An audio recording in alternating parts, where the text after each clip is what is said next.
The rain fell like bullets on Baltimore's harbor district, each drop a reminder that winter didn't care about the homeless, the broke, or the forgotten. Harper Lane pulled her thin denim jacket tighter as she hurried down the wet sidewalk, her sneakers splashing through puddles that reflected the distant lights of cranes and warehouses. 29 years old, bone-tired from another double shift at the Harbor Light Cafe, she had exactly $43 to stretch until Friday. And Friday felt like a lifetime away. She almost didn't hear it over the traffic and rain, a small, broken sob cutting through the night like a knife. Harper stopped, her breath forming clouds in the freezing air. There, hunched on a metal bench at the bus stop, was a little boy, maybe 5 years old, wearing clothes too expensive for this neighborhood but too thin for this weather. His small shoulders shook as he tried to wipe his face with sleeves that were already soaked through. No adult in sight. Just a child, alone, crying in the rain. Harper's chest tightened with a familiar ache, the same one she'd felt at 7 years old, waiting on a similar street corner for a mother who never came back. Without thinking, she walked over and knelt beside him. "Hey, sweetheart, what's wrong?" The boy looked up with eyes the color of storm clouds, wide with fear and hope. I lost my car. The black car. They said to wait here, but..." His voice broke. "Nobody came back." Harper didn't hesitate. She shrugged off her jacket and wrapped it around his small frame, feeling the immediate bite of cold against her own skin. "What's your name, honey?" "Theo." "Okay, Theo. I'm Harper, and I'm going to stay right here with you until we figure this out, all right? You're not alone anymore. Welcome to Passion and Power, where love conquers even the darkest empires. If this story is already pulling at your heartstrings, drop a comment telling me where you're watching from and hit that subscribe button. Your support helps me bring you more incredible romance stories that will keep you on the edge of your seat. Now, let's see how one act of kindness changes everything. Harper had learned early in life that kindness was a luxury she couldn't afford, but somehow she'd never been able to stop herself from giving it away. As she sat beside Theo on that freezing bench, her jacket wrapped around his small body, while the rain soaked through her thin sweater, she wondered if this was how her mother had felt, if caring too much was what had driven her to the bottle, and eventually away from Harper forever. 2 years sober, 731 days since her last drink. Harper counted them like rosary beads, each one a small victory against the genetic curse that had destroyed her family. The stress of unpaid bills, of caring for her sick mother, of working 3 jobs just to survive. It all pressed against her sobriety like water against a dam. But she held on, one day at a time. "Tell me about the black car," she said gently, trying to distract both of them from the cold. Theo sniffled. "It's really big. And shiny. Marcus drives it, but Marcus had to go to the bathroom, and he said to wait right here, but that was..." He looked around helplessly. "A long time ago." Harper pulled out her phone, water droplets scattering across the cracked screen. She should call the police. That was the responsible thing to do. But something in Theo's eyes reminded her too much of herself, that desperate fear of being abandoned, of not being worth coming back for. "You know what?" she said instead. "When I was little and scared, my grandma used to tell me stories about brave pirates who sailed right here in Baltimore's harbor. Want to hear one?" Theo nodded eagerly, pressing closer to her warmth. As Harper spun tales of treasure and adventure, she didn't notice the black SUV that pulled up with military precision. She didn't see the 2 men in expensive suits who emerged first, their eyes scanning the area with professional alertness. She only became aware of the danger when a shadow fell across them, blocking out the streetlight. "Theo." The voice was deep, controlled, and carried the kind of authority that made people step aside without being asked. Harper looked up to see a man who seemed to command the very air around him, tall, broad-shouldered, with dark hair dampened by rain and eyes the color of midnight. His suit probably cost more than Harper made in 6 months, but it was the way he carried himself that marked him as dangerous, like a predator who'd never learned to be prey. Lorenzo Calder. She didn't know his name yet, but she recognized the type. Power, money, the kind of man who took what he wanted and destroyed what got in his way. Theo scrambled up from the bench but didn't let go of Harper's jacket. "Papa, you came back." The relief in the child's voice was heartbreaking, but Harper caught the undertone of surprise, as if Theo hadn't been entirely sure his father would return.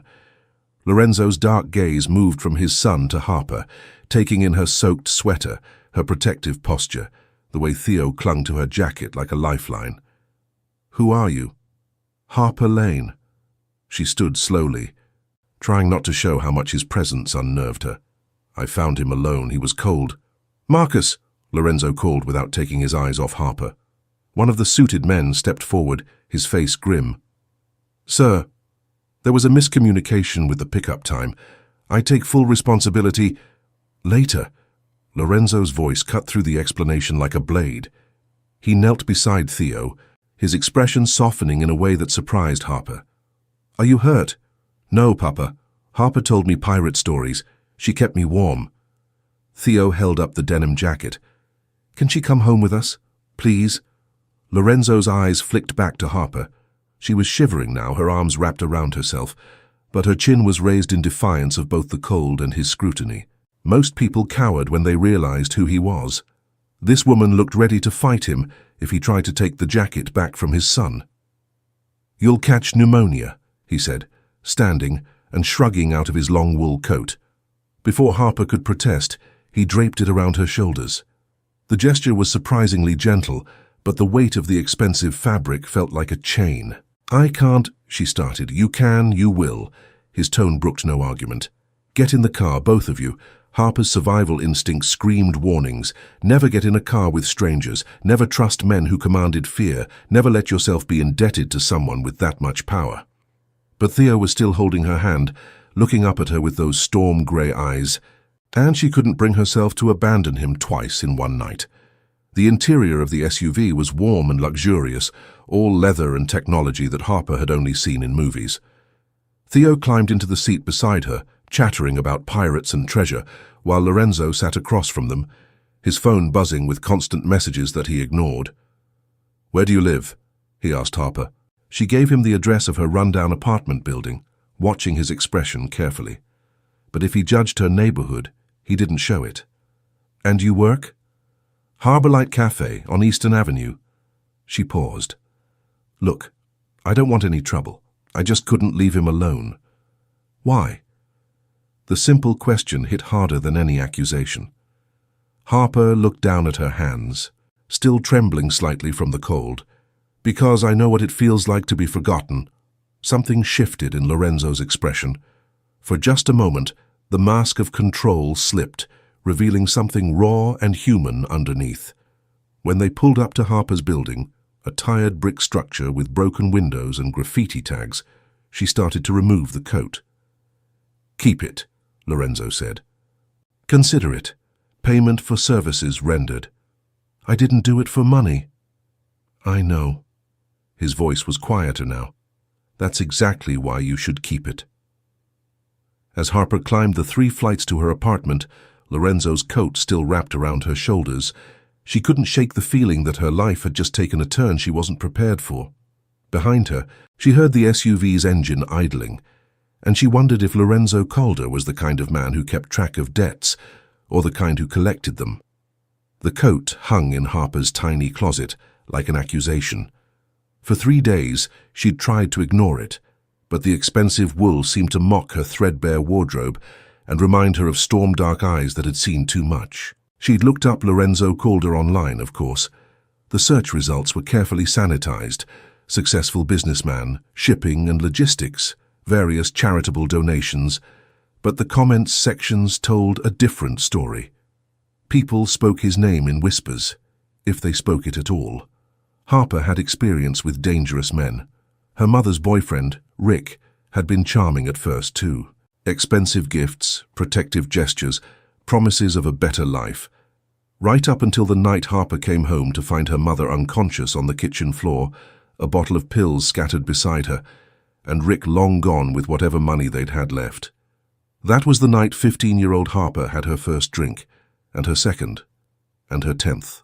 The memory made her hands shake as she poured coffee for the morning rush at Harborlight Cafe, 2 years sober, but the craving still hit her sometimes like a physical blow. Stress was her biggest trigger, and Lorenzo Calder represented more stress than she'd faced since getting clean. The bell above the cafe door chimed, and Harper looked up to see a familiar small figure peering around the edge of a display case. Theo spotted her and broke into a grin that made her heart clench. "Harper! Papa! It's Harper!" Lorenzo appeared behind his son, looking impossibly out of place in the humble cafe. His presence seemed to suck all the air from the room, and Harper noticed how the other customers suddenly found their phones very interesting. "We came to see if you're okay," Theo announced, climbing onto a stool at the counter. "Papa said you might be sick from the rain." Harper glanced at Lorenzo, who was studying her with an intensity that made her skin prickle. "I'm fine, just working." "You look tired," Lorenzo observed. It wasn't criticism, just fact, but it stung anyway. "Some of us have to work for a living," Harper replied, then immediately regretted the defensive edge in her voice. Instead of taking offense, Lorenzo's mouth quirked up in what might have been amusement. "Fair enough. What time do you get off?" "Why?" "Because Theo hasn't stopped talking about you for 3 days, and I'm running out of ways to explain why the nice lady from the bus stop can't come tell him more pirate stories." Harper looked down at Theo, who was watching her with hopeful eyes. The smart thing would be to say no, to return the coat, thank them politely, and go back to her safe, small life. But when had she ever done the smart thing? "I finish at 6, she heard herself say. "We'll pick you up." It wasn't a question, but Harper found herself nodding anyway. That evening, as she climbed into the familiar SUV, Harper tried to tell herself this was just about Theo. The little boy chattered excitedly about his day, his school, his toys, while Lorenzo remained silent in the front seat, but Harper caught him watching her in the rearview mirror, his dark eyes unreadable. The Calder mansion sat on a hill overlooking the harbor, all glass and steel and modern lines that spoke of serious money. As they pulled through the electronic gates, Harper felt the familiar tightness in her chest that came with being out of her depth. "It's really big," Theo said, following her gaze, "but it gets lonely sometimes. That's why Papa got me a fish. But fish don't tell stories." The inside of the house was beautiful but cold, like a museum where people happened to live. Theo led Harper to his room, which was bigger than her entire apartment and filled with toys that looked barely touched. He settled beside her on his bed, a book of fairy tales in his lap. "Mama used to read to me," he said quietly, "but she went to heaven when I was little. Do you think she can hear the stories from there?" Harper's throat tightened. "I think Mamas always listen, no matter where they are." As she read about brave princes and magical kingdoms, Harper was aware of Lorenzo in the doorway, leaning against the frame with his arms crossed. When she glanced up, their eyes met, and something passed between them. A recognition of shared loss, perhaps, or mutual understanding of what it meant to protect something precious. After Theo fell asleep, Lorenzo walked Harper to the kitchen, where he poured himself a scotch and offered her one. The amber liquid caught the light, beautiful and tempting. "I don't drink," Harper said quickly. Lorenzo paused, the bottle halfway to his lips. "At all?" "Not anymore." She didn't elaborate. But something in her tone must have conveyed the weight behind those words. He set down his glass without taking a sip. "Coffee, then?" As he moved around the kitchen with surprising domesticity, Harper found herself studying him. Without the intimidating presence of his security detail, he seemed more human, still dangerous but human. "Why did you really bring me here?" she asked. Lorenzo handed her a steaming mug, their fingers brushing briefly. "Because my son smiled for the first time in months when he talked about you. Because you gave him your jacket without thinking twice. Because—" He paused, seeming to choose his words carefully. "Because I haven't met many people who do the right thing when no one's watching." "You don't know anything about me. I know you work 3 jobs to pay for your mother's medical bills. I know you live in a neighborhood where most people lock their doors and mind their own business, but you stopped to help a stranger's child. I know you're stronger than you think you are." Harper's hands tightened around the mug. "You had me investigated. I protect what matters to me. Theo matters to me. And what about me? Do I matter to you?" The question hung between them, dangerous and loaded. Lorenzo stepped closer, close enough that Harper could smell his cologne, could see the flecks of gold in his dark eyes. "You're starting to," he said quietly, "and that terrifies me." Harper's hands were shaking as she unlocked her apartment door 3 weeks later, and it had nothing to do with the cold. The envelope in her purse felt like it weighed 1,000 pounds. Final notice on her mother's medical bills, the ones she'd been juggling for months. $60,000. She might as well have been asked to fly to the moon. The stress was eating at her sobriety like acid.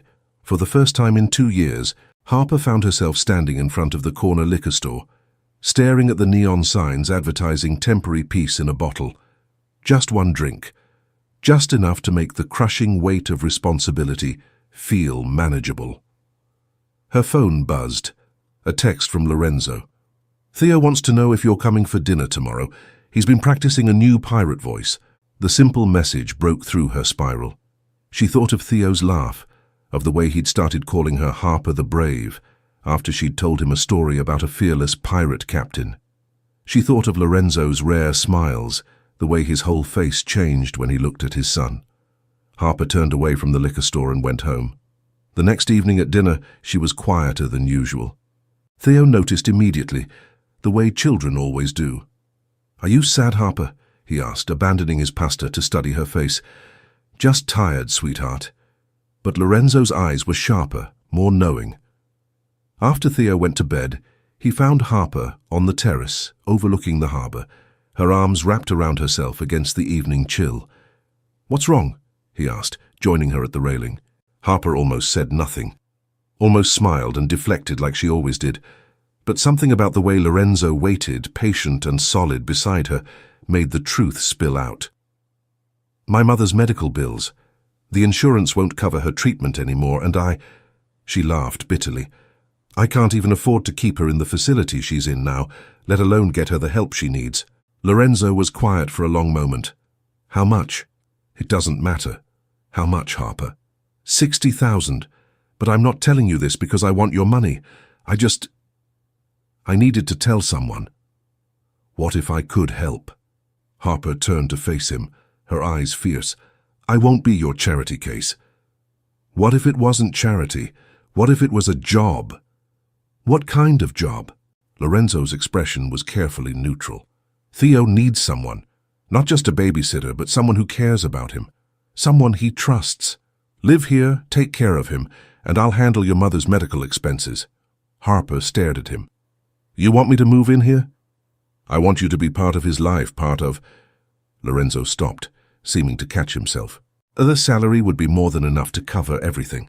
It was too good to be true. Harper had learned that when something seemed too good to be true, it usually was. But the alternative was watching her mother deteriorate in a state facility, while Harper worked herself into an early grave trying to pay bills that would never get smaller. "Why?" she whispered. Lorenzo stepped closer, his hand coming up to cup her face. "Because I'm falling in love with you, and I don't know how to do this any other way." The admission hung between them like a bridge neither was sure they should cross. Harper's breath caught as Lorenzo's thumb traced her cheekbone. "I'm not good at this," she said. "Love, relationships, I break things." "So do I." His voice was rough with honesty. "But maybe we can figure it out together." When he kissed her, it was gentle at first, tentative, but when Harper kissed him back, something ignited between them. All the tension and attraction that had been building for weeks finally found its outlet. Lorenzo's hands tangled in her hair as Harper pressed closer, her body responding to his touch with an intensity that scared her. They broke apart, breathing hard, foreheads touching. "Stay," Lorenzo whispered against her lips. "Not just for Theo. For me." Harper closed her eyes, feeling herself falling into something that might save her or destroy her. "Okay." But even as she said it, even as Lorenzo smiled and pulled her close again, Harper couldn't shake the feeling that she was making a deal with the devil. And in her experience, the devil always collected his due. The next morning, as she packed her few belongings into boxes, Harper found herself staring at the 2-year sobriety chip she kept on her nightstand. 2 years of fighting every day to stay clean, to stay strong, to prove she was more than her mother's daughter. Now she was moving into the home of a man whose world was built on violence and control. A man who could solve her problems with a phone call and a check. A man who made her feel things she'd never felt before, but who also represented everything dangerous about letting someone else have power over her life. Harper slipped the chip into her pocket and finished packing. She was about to find out if love was worth the risk of losing herself all over again. Living in Lorenzo's world was like learning to breathe underwater. Everything was beautiful and suffocating at the same time. Harper had her own room in the mansion's guest wing, but she spent most of her time with Theo, reading stories, helping with homework, and slowly watching the sad little boy transform into someone who laughed easily and often. It was during one of these quiet afternoons that Harper's carefully constructed new life began to unravel. She was in Lorenzo's study, looking for a book Theo had mentioned, when she accidentally knocked over a stack of papers on his desk. As she bent to collect them, her eyes caught on a familiar name. Riverside Medical Facility, her mother's treatment center. The document was a purchase agreement. Lorenzo hadn't just paid her mother's bills, he'd bought the entire facility. Harper's hands trembled as she read further. The purchase had been made 3 days after their conversation on the terrace, 3 days after she'd told him about her mother's condition.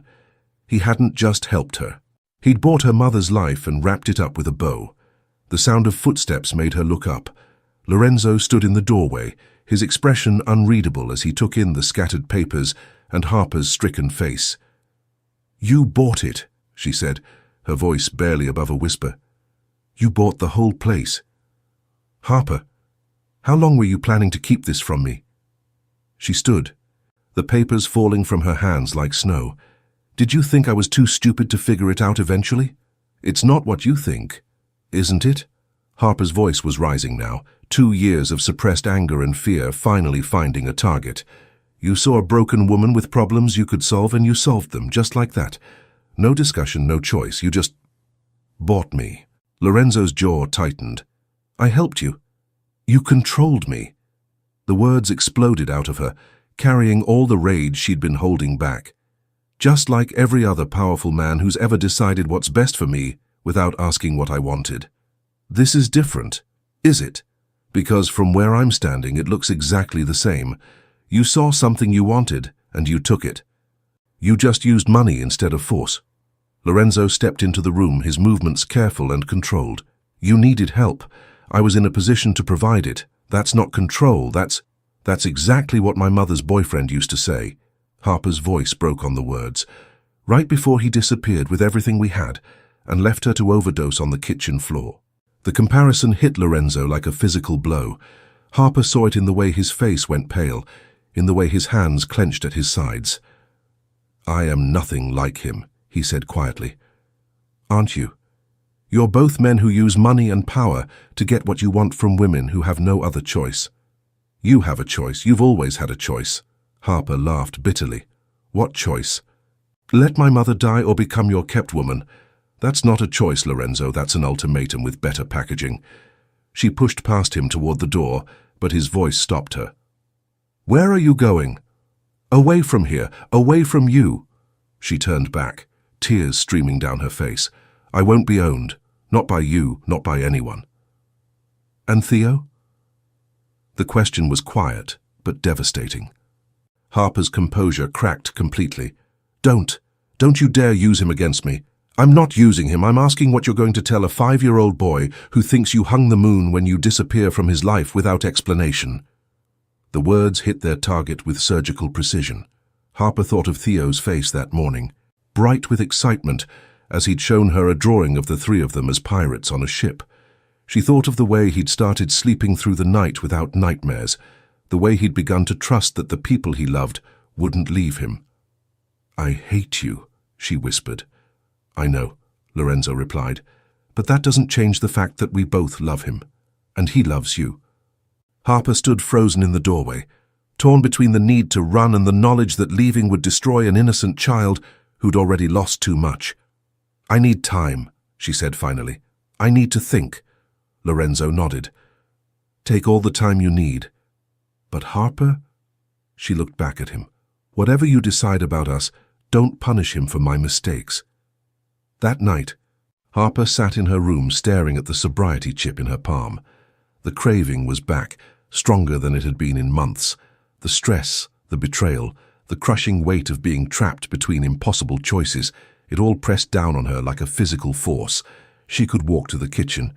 Lorenzo kept expensive liquor in the cabinet above the sink, just one drink to quiet the noise in her head, just enough to make the pain manageable. Instead, Harper picked up her phone and called her sponsor for the first time in weeks.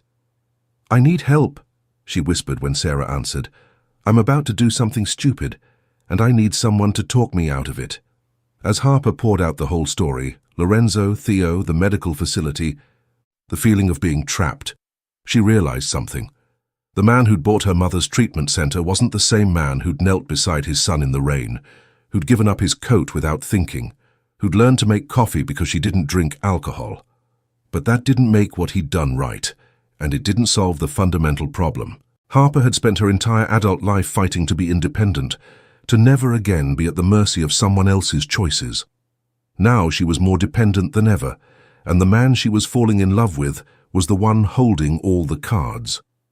The question was whether love was worth the risk of losing herself completely, and Harper wasn't sure she was brave enough to find out. Harper didn't leave. She couldn't bring herself to break Theo's heart, but she also couldn't pretend things were the same between her and Lorenzo. For 2 weeks, they moved around each other like polite strangers, speaking only when necessary, avoiding the electricity that still sparked whenever they were in the same room. Theo noticed, of course. Children always did. "Are you mad at Papa?" he asked one afternoon as Harper helped him with his homework. "It's complicated, sweetheart. Did he do something bad?" Harper looked into those storm-gray eyes that were so much like his father's and tried to find an answer that wouldn't destroy a little boy's faith in the man who was his whole world. "Sometimes grown-ups make mistakes," she said carefully, "even when they're trying to help. But you still love him, right?" The innocent question hit Harper like a punch to the chest. "Why would you ask that?" "Because you look at him the same way Mama used to look at him in the pictures. Like he's the best thing in the whole world, but also like you're scared he might disappear." Out of the mouths of babes. Harper pulled Theo close, breathing in the scent of his shampoo and trying not to cry. "Love is complicated," she whispered, "but it's still love, right?" Before Harper could answer, Lorenzo appeared in the doorway. "Theo, go wash up for dinner." The little boy scampered off, leaving Harper and Lorenzo alone for the first time in days. The silence stretched between them, heavy with unspoken words. "We need to talk," Lorenzo said finally. "I don't think we do." "Harper." Her name was a plea. "I know you're angry, and you have every right to be. But we can't keep living like this. It's not fair to any of us, especially Theo." Harper stood, her arms crossed defensively. "What do you want me to say, Lorenzo, that I forgive you? That I understand why you thought buying my mother's life was an appropriate way to handle the situation? I want you to let me explain." "Then explain." Lorenzo ran a hand through his hair, looking more vulnerable than Harper had ever seen him. "When I was 12, my mother got sick. Cancer, my father was. He wasn't a good man, but he had money, connections. He could have saved her. Instead, he chose to spend that money on his business.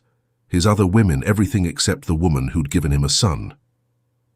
Harper's anger wavered slightly, but she held on to it like armor. "She died in a charity ward," Lorenzo continued.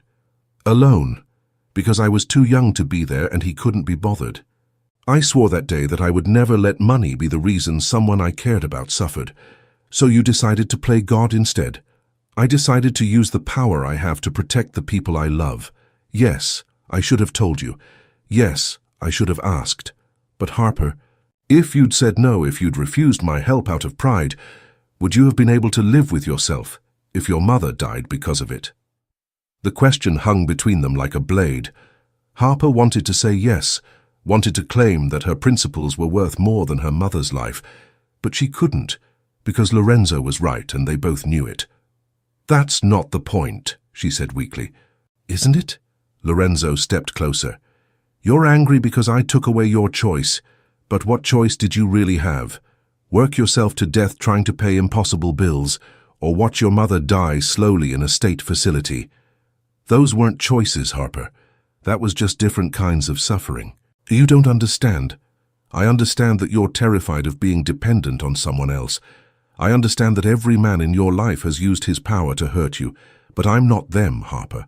I'm not going anywhere, and I'm not going to hurt you. You already did hurt me. The words came out broken. You made me feel like I mattered, like my opinion counted, and then you made a decision that affected my entire life without even consulting me. Lorenzo's face crumpled. You're right. I fucked up. I was so focused on solving the problem that I forgot the most important part. Treating you like an equal partner instead of someone who needed to be rescued. I don't need to be rescued. I know. That's what I love about you. You're the strongest person I've ever met, and you don't even realize it. He reached for her hands, and this time she didn't pull away. But strength doesn't mean you have to carry everything alone. It doesn't mean you can't let someone help you. Harper looked down at their joined hands. I'm scared, she whispered. Of what? Of losing myself. Of becoming someone who needs you so much that I forget who I am without you. She looked up, tears streaming down her face. My mother was strong once, too, before she met my father, before she started depending on men who promised to take care of her. I watched her disappear piece by piece until there was nothing left but addiction and regret. Lorenzo cupped her face gently. You are not your mother, and I am not your father. What we have, it's not about dependence, it's about choice. Every day I choose you. Every day you choose me. That's what love is. What if I make the wrong choice? Then we figure it out together. But Harper, choosing to trust me, choosing to let me love you, that's not weakness, that's the bravest thing you could do. Harper closed her eyes, feeling herself standing at the edge of a cliff. She could step back, stay safe, keep the walls around her heart intact, or she could jump and trust that Lorenzo would catch her. I need you to promise me something, she said finally. Anything. No more decisions about my life without me. No more solving my problems without asking. If we're going to do this, we do it as equals. I promise.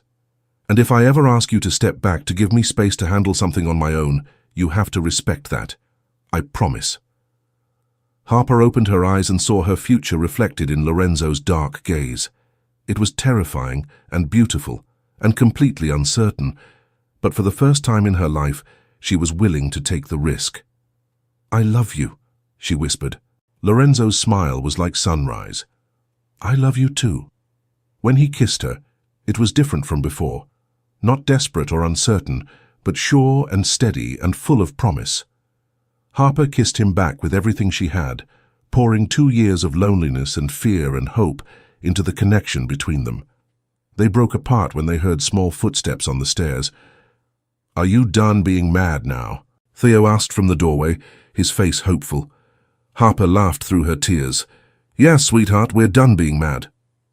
Good, Theo said matter-of-factly, because I drew us a new picture, and in this one we're all smiling. As Lorenzo pulled both Harper and Theo into his arms, Harper felt something settle in her chest. For the first time in her life, she was home. Not in a place, but with people who chose her every day just as she chose them. It wasn't perfect. There would be more fights, more misunderstandings, more moments when her past tried to convince her that happiness was temporary. But Harper was done running from love. She was ready to fight for it instead. Years later, Harper would look back on that rainy night in Baltimore as the moment her real life began. Not because a powerful man had rescued her, she'd never needed rescuing, but because she'd chosen to rescue herself by opening her heart to love. The Harborlight Cafe had been transformed into a community center, funded by the Calder Foundation, but run entirely by Harper. It provided job training, addiction counseling, and childcare for families in the Harbor District. Every morning, Harper walked through its doors knowing she was making a difference in the same neighborhood where she'd once felt invisible. Lorenzo had stepped back from the darker aspects of his business empire, focusing instead on legitimate enterprises and philanthropy. It hadn't been easy. There were still threats, still enemies who saw his happiness as weakness, but he'd learned that some things were worth more than power, and Harper and Theo topped that list. Theo, now 8 years old, was thriving. He still loved pirate stories, but now he wrote his own, starring a brave captain named Harper who sailed the seven seas rescuing lost children. His nightmares had faded, replaced by dreams of adventure and family. On quiet evenings, the three of them would sit on the terrace overlooking the harbor, watching ships come and go while Theo practiced reading aloud.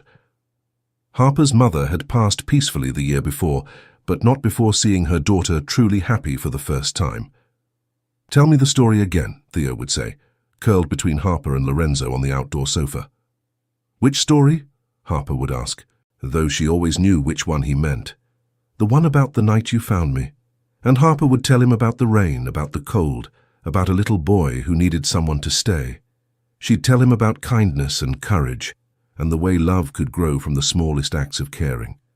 But she never told him the most important part, that on that night, when she'd wrapped her jacket around a stranger's child, she hadn't just saved him, she'd saved herself too. Love, Harper had learned, wasn't about being rescued. It was about choosing to be brave enough to rescue each other, one small act of kindness at a time. And that's how one moment of compassion changed 3 lives forever, here at Passion and Power. Sometimes the most powerful love stories begin with the simplest acts of kindness. If this story touched your heart, please hit that like button and subscribe for more incredible romance stories that will keep you believing in the power of love. Your support means everything to me and helps me continue bringing you these emotional journeys. Until next time, keep believing in love's ability to transform even the darkest hearts.